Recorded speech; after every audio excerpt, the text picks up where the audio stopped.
Well, hello, everybody. Good morning. My name is Ricardo Cabrera, and I am the operations manager at the Latino Chamber of Commerce of Boulder County. And today we have Angel and Ana from Mobility for All in Boulder, and we're going to talk about transportation and what they do. So, Angel, why don't you tell us a little bit about yourself? Yeah, so my name's Angel Bond, and I work for Boulder County. I've been there for about 5 years. I've worked in transportation equity for probably about 7 years. And then before that, I actually worked as a diplomat in the Army. So it's kind of a huge shift of careers. But essentially, what's been consistent throughout my career has really been collaborative efforts and getting diverse interests to work together for like a singular project or a singular goal. So I'm really looking forward to talking to you today about Mobility for All and what we do here. Wow, a diplomat. That's why you didn't tell me I was calling you by the wrong name the whole time. So I'll call you Angel from now on. No worries, it happens.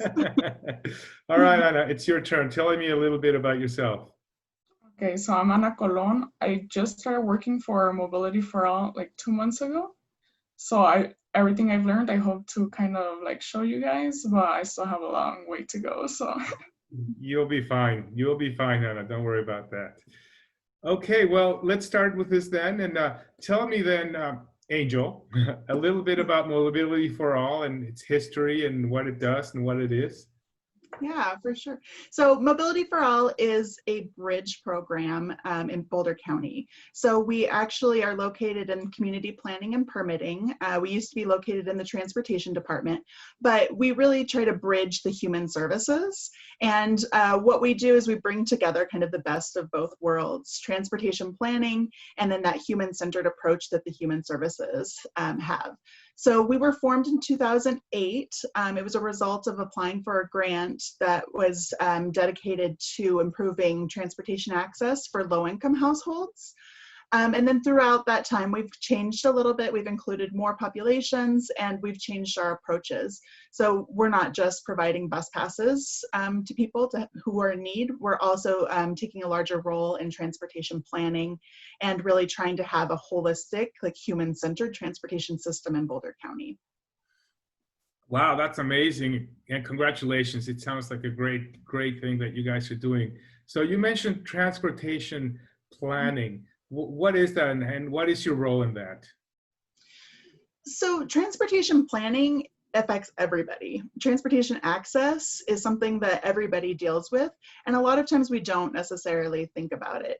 So what we do is we really look at transportation as that linchpin service that allows people to access all other aspects of their life. I mean, you can't get to a job without having transportation, a doctor's appointment, education.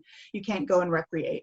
So we try to really raise the profile of transportation and really raise how important it is because transportation, if it fails, then it really impacts people, right? So it's one of those afterthoughts for a lot of households because they may have a car. So we really look at multimodal transportation planning, and that's kind of a wonky term, but what multimodal means is transportation options. So we really take the approach that people should have multiple options to get where they need to go, because if one of those modes fails, let's say a family has a car that breaks down, they would be faced with either fixing that car right away and not necessarily being able to pay their rent or whatever essential services they have, but they would have to fix that car right away to get to work so that they could be self-sufficient. So what we try to do is keep people or let people know what their options are before something like that happens so that they know how to ride the bus to get to their job, or they can maybe ride the bus once or twice a week. And really through those options of transportation, people are a little bit more resilient and households are a little bit more resilient and can respond to whatever crises they're faced with. So like traditionally, transportation planning has looked at systems. So how do cars move? How do we make sure that traffic flows? And they haven't necessarily looked as much at how individuals navigate the transportation system. So what we really focus on is how does somebody in a wheelchair cross the street to get to the library? Or if somebody can't necessarily get to an RTD bus stop, what are those backup options like via mobility services? Or like what biking options do people have available? So it's kind of just a little snapshot of what transportation planning is. We really try to bring in the human-centered aspect of transportation to those planning efforts.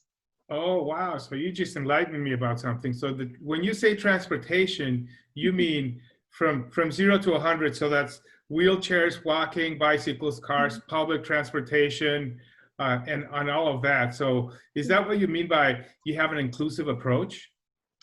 Yes and no. So yes, so like we really want to look at all of those modes because everybody is a pedestrian at some point, right? Like even if you Yes. drive primarily, like you still have to walk to go get somewhere or roll in your scooter or in your wheelchair.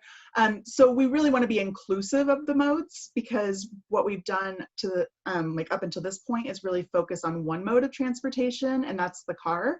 And that's really left a lot of people who are vulnerable and underserved isolated in some ways. But what I mean by inclusive is whenever we have a new plan where we're prioritizing which projects we want to have, we want people who are impacted by those programs involved in that discussion. So we ensure that we have focus groups or steering committees that are made up of older adults, people with disabilities, primarily Spanish speakers, low-income households. So we want people, because we're planners and we are trying to create like the best system for everybody and the most equitable, affordable, and accessible transportation system. So we can't do that without the voices of the people who are really impacted by transportation choices and maybe not having as many options. Wow, that sounds really good. That you actually reach out. That's part of your transportation planning. You have a new approach of planning, right? You actually go to the people and ask them what they need, rather than just meeting in a town hall and having whoever shows up makes the decisions. Yeah, I do think that over the past 50 years or so, like just the course of transportation planning has been very much like set up a public meeting, a town hall, and have people come to you. And we just realized that if somebody has transportation barriers, like they can't afford a bus pass to get to that town hall, or they have busy lives because they're working, or the wheelchair accessible transportation doesn't run at the same time that meeting is being held, we really need to make an effort to go to where people already are and really meet them on their like on their grounds, because people's lives are complicated, they're busy, and to expect people to get to a place where you are to give input on something that maybe they don't see the direct connection to, that's a little bit harder. So we really do try to like bring to people like the ideas and the programs and the projects that we want input on. Right. No, that's really just like the chicken and the egg, right? You have a transportation meeting to decide about transportation, but the people that need to offer ideas can't get there because they don't have transportation, right? So that's awesome. So Angel, tell me about your outreach program. So how do you land all this? Do you have outreach programs? You know, tell me more about what you actually offer and to the public and how you do it. So how we accomplish that equitable, affordable, and accessible transportation system is really through probably 4 different mechanisms. One is outreach and education. So for outreach and education, we provide information and referral services. People can call us or email us and ask us what transportation options they may have. A lot of times we'll have adult children who have aging parents who will call us and say, my mom just can't drive anymore. What options do you have? And we will work with like via mobility services and give them RTD information and let them know how they can transition from driving. And then also we do education events. So right now, one of the projects that we're working on is a technology education workshop series. We're actually offering 4 workshops in Spanish and 4 in English over the next 2 months, and I can send you the Eventbrite link for that. But during our inclusive planning process for the Transportation Master Plan, when we were talking to people about trying all these new fancy transportation modes like Uber and Lyft and the scooters and everything, what we heard from the public was really, we're not there yet. Like we don't know how to necessarily use our smartphones to access transportation, or we don't necessarily trust the payment options going through our phone. And we just really need a little bit more assistance in getting to the point where we can use those as viable options.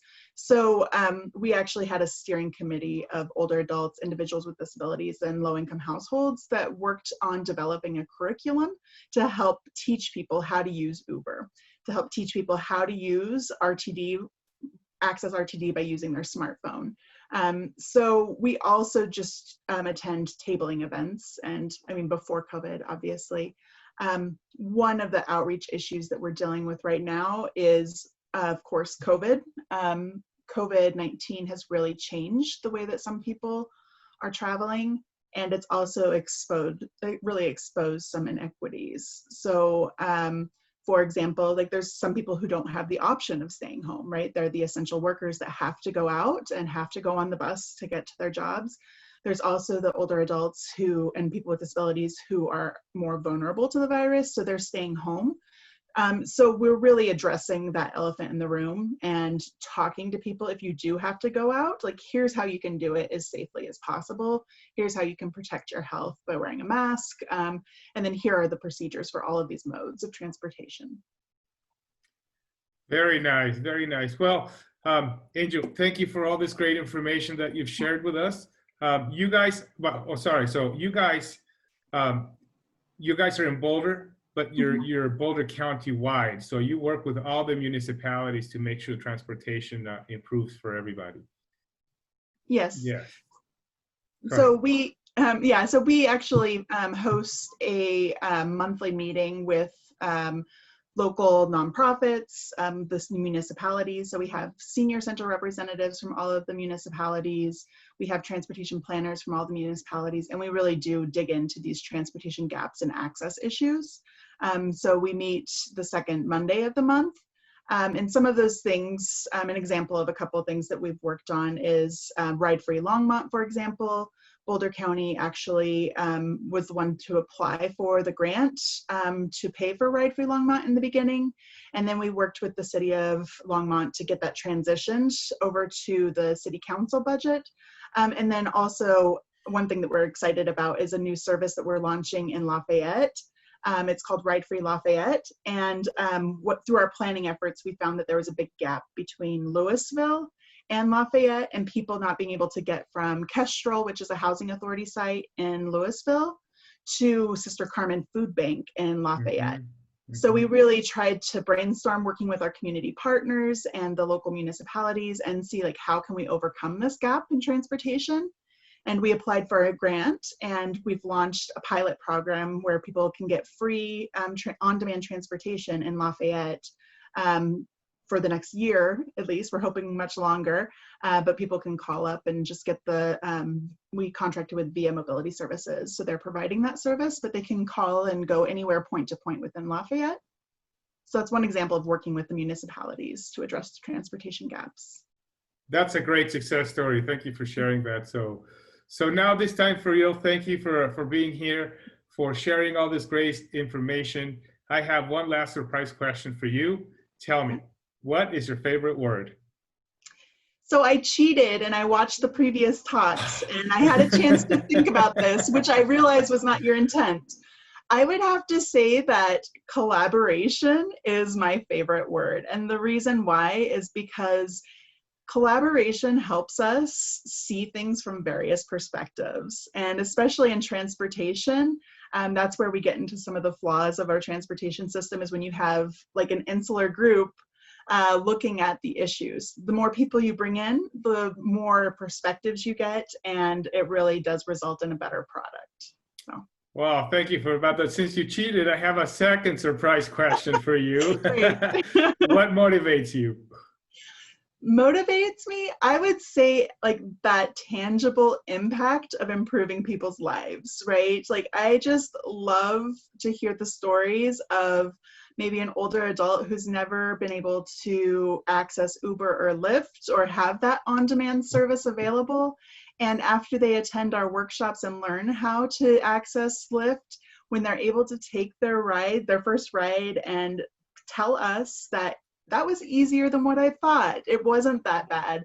And so just like seeing people be able to like go places that they want to go when they want to go is probably what motivates me.